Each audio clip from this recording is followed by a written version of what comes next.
जय यीशु की क्रिस्त में प्यारे भाई और बहनों। इंग्लिश पोएट फ्रांसिस थॉमसन एक बहुत बढ़िया कवि, योगी, मिस्टिक और अच्छे राइटर थे। उन्होंने एक पोएम लिखा था द हाउंड ऑफ हेवन, जिसमें वह यह कहना चाहते हैं कि ईश्वर मनुष्य की खोज में एक हंटिंग डॉग, कुत्ते के समान आता है, उसका पीछा करता है, उसकी तलाश में निकलता है। मैं सोचता हूं कि न सिर्फ ईश्वर मनुष्य की खोज में निकलता है, परंतु मनुष्य भी अपनी आत्मा से कुछ न कुछ चीज़ों की तलाश में, खोज में निकलता है।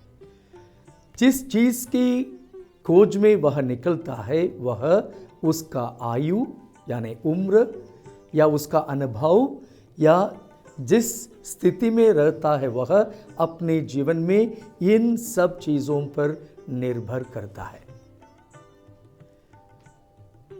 कह सकते हैं कि एक मनुष्य धन, दौलत, स्वास्थ्य, सौंदर्य, पद, इन सब चीज़ों को खोजता है, तलाशता है, क्योंकि यह सब उसके लिए बहुत अच्छा लगता है।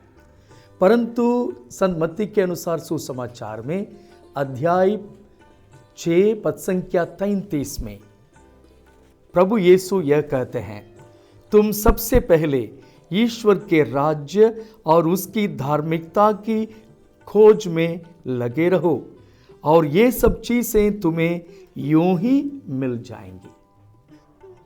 कुछ मनुष्य यह ढूंढते हैं, ईश्वर की सेवा करो, मनुष्य की सेवा करो, सेवा की भावना, परंतु कुछ लोग खुद की सेवा में ही लगे रहते हैं।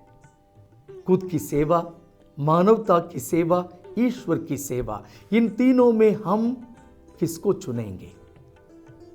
ईश्वर की सेवा करते हुए मनुष्य की सेवा या मानवता की सेवा करते हुए ईश्वर की सेवा, ये सबसे उत्तम बात है। इंटेलिजेंस, बुद्धि, बुद्धिमत्ता, इसके बारे में बात करते समय हम दो प्रकार की इंटेलिजेंस को पहचानते हैं।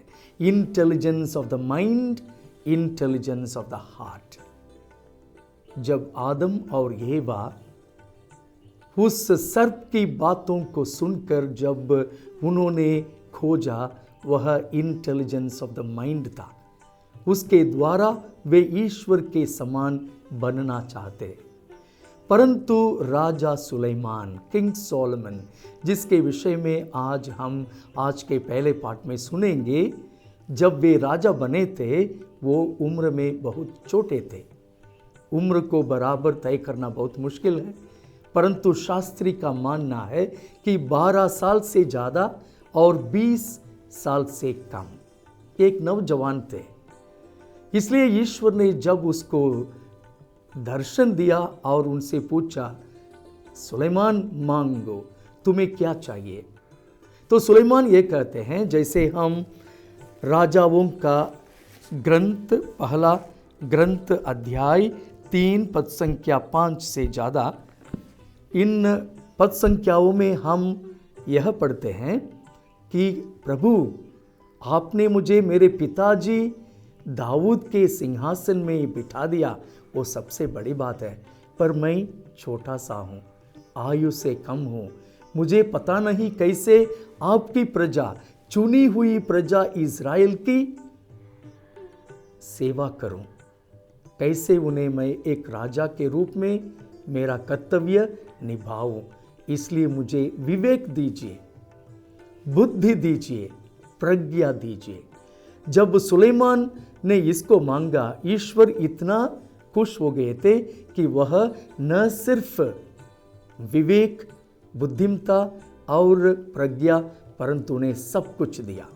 राजा सुलेमान कुछ भी पूछ सकता था, जैसे मैंने कहा, धन, दौलत, सौंदर्य, स्वास्थ्य, बड़ा पद और पूरे दुनिया कुछ भी मांग सकता था, परंतु वह अपनी बुद्धि को सदुपयोग करते हुए राज सिंहासन में किस प्रकार ईश्वर की चुनी हुई प्रजा, अपनी प्रजा नहीं परंतु ईश्वर की चुनी हुई प्रजा का मान सम्मान करते हुए किस प्रकार उन्हें सही मार्ग पर चलना है, चलाना है, इसलिए ईश्वर उनसे बहुत संतुष्ट हो गए थे।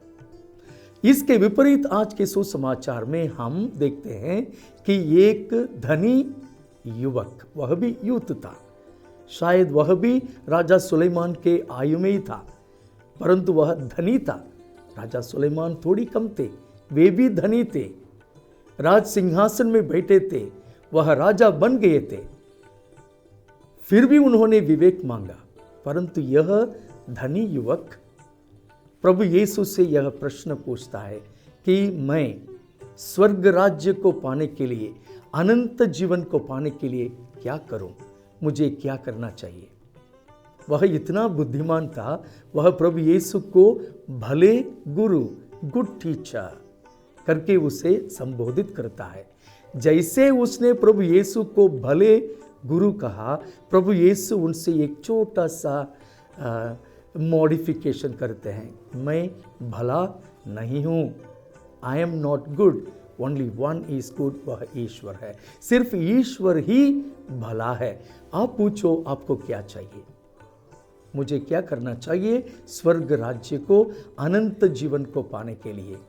10 कमांडमेंट्स, 10 आज्ञाएं हैं, उसका पालन करो। वह फिर अपनी बुद्धिमता को दिखाता है, बचपन से ही मैं इन सब बातों का पालन करता आया हूं। यीशु उसे अच्छी तरह से देखता है और उसे प्यार करने लगता है, प्यार उमड़ पड़ता है उसके दिल से।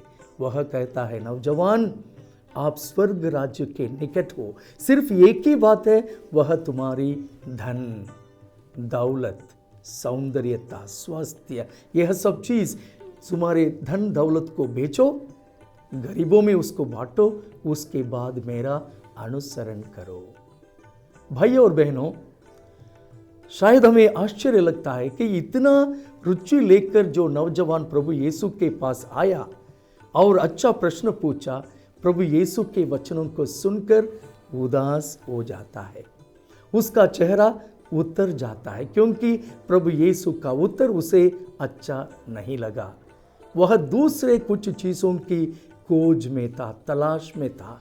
इसलिए जब ये प्रभु यीशु का उत्तर सुनकर वह ही बिकेम वेरी सैड, उदास, चेहरा उतर गया। क्योंकि संत मार्कुस कहते हैं, क्योंकि वह बहुत धनी था, उस धन के कारण वह प्रभु यीशु के अनुयायी नहीं बन सका। जैसे मैंने शुरुआत में कहा था कि हर एक व्यक्ति अपने जीवन में कुछ न कुछ ढूंढता है, ईश्वर भी मनुष्य को ढूंढता है, जैसे फ्रांसिस थॉमसन ने कहा था। परंतु प्रभु यीशु ने अपने जीवन में भी कुछ ढूंढा था, उसको हम पढ़ते हैं संत मार्कुस के अनुसार सुसमाचार में अध्याय 10 पद संख्या 45। मानव पुत्र भी अपनी सेवा कराने नहीं बल्कि सेवा करने और बहुतों के उद्धार के लिए अपने प्राण देने आया है। देखिए, प्रभु यीशु चाहते थे कि वे मानवता की सेवा करें, खुद की सेवा नहीं परंतु मानवता की सेवा। तो भाई और बहनों, जब हम मानवता की सेवा करना चाहते हैं, जरूर अपने जीवन में कई प्रकार के संकटों, दुख और तकलीफ और विडंबना आदि को आमने सामने हम देखेंगे। बहुत सारे लोग हमारे विरुद्ध हो जाएंगे, बहुत सारी घटनाएं घटेगी जो हमें आगे बढ़ने नहीं देता। उस समय हम जानते हैं, जो कोई ईश्वर की सेवा करना चाहता है उसे या उन्हें इस प्रकार की चीज़ों को अपने जीवन में ज़रूर सामना करना पड़ेगा। तो आज हम प्रभु यीशु से, आज हम ईश्वर से क्या मांगेंगे? क्या हम राजा सुलेमान के समान the intelligence of the heart, Vivek, Pragya, wisdom उसको मांगेंगे, या उस धनी व्यक्ति के समान धन को अपने दिल में रखते हुए 10 आज्ञाओं को पालन करते हुए ईश्वर से दूर रहेंगे या मानवता से दूर रहेंगे?